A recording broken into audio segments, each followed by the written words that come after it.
আপনারা এখনো পর্যন্ত দেখছি বাংলাদেশের মিডিয়া এখনো পর্যন্ত আপনারা এই খুনি হাসিনাকে ফ্যাসিস্ট হাসিনাকে আপনারা সাবেক প্রধানমন্ত্রী হাসিনা হিসেবে সম্বোধন করেন, যেটি আমাদেরকে জাতি হিসেবে বিব্রত করে। আপনাদেরকে এই যে শব্দের জায়গা থেকে, আপনাদের প্রচারের জায়গা থেকে আপনাদেরকে মিডিয়াকে বলতে হবে পলাতক ফ্যাসিবাদী শেখ হাসিনা।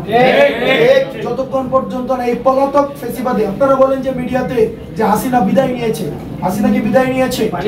হাসিনা পালাতে বাধ্য হয়েছে, হাসিনা পালিয়ে গিয়েছে। সুতরাং এই বিষয়গুলো আপনারা মিডিয়াতে আপনাদের জোরালো বক্তব্য অব্যাহত রাখতে হবে।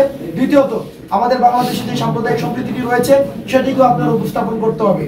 এবং আলিফ ভাইকে দিন দুপুরে একটি সংখ্যাগরিষ্ঠ মুসলমান দেশ সত্ত্বেও বাংলাদেশে যেভাবে দিনের দুপুরে জবাই করে হত্যা করা হয়েছে, সেটির পরেও আমাদের আলেম ওলামা সমাজ এবং আমরা যে ধৈর্যের পরিচয় দিয়েছি সেটি হচ্ছে গণঅভ্যুত্থানের শক্তি।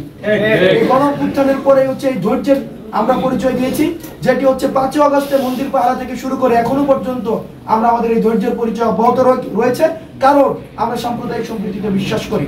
কিন্তু পার্শ্ববর্তী দেশ ভারত, আমরা স্পষ্ট ভাষায় বলতে চাই, পার্শ্ববর্তী দেশ ভারত এই জঙ্গিদেরকে পৃষ্ঠপোষকতা দিচ্ছে, এই উগ্রবাদী হিন্দুত্বকে পৃষ্ঠপোষকতা দিচ্ছে, এই পৃষ্ঠপোষকতা দিয়ে safe house of the terrorist হিসেবে পরিচিত হচ্ছে। আমাদের শত্রুকে, আমাদের বাংলাদেশের জনগণ যাদেরকে প্রত্যাখ্যান করছে তারাই তাদেরকে আশ্রয় দিচ্ছে, প্রশ্রয় দিচ্ছে, তাদেরকে পৃষ্ঠপোষকতা দিচ্ছে। আমাদের এই হাসিনাকে বাংলাদেশের মানুষ প্রত্যাখ্যান করছে। সুতরাং ভারতকে আমরা আহ্বান জানাবো, আপনারা জনগণের দৃষ্টিতে আপনারা বাংলাদেশকে দেখুন, আওয়ামী লীগের দৃষ্টিতে না দেখুন।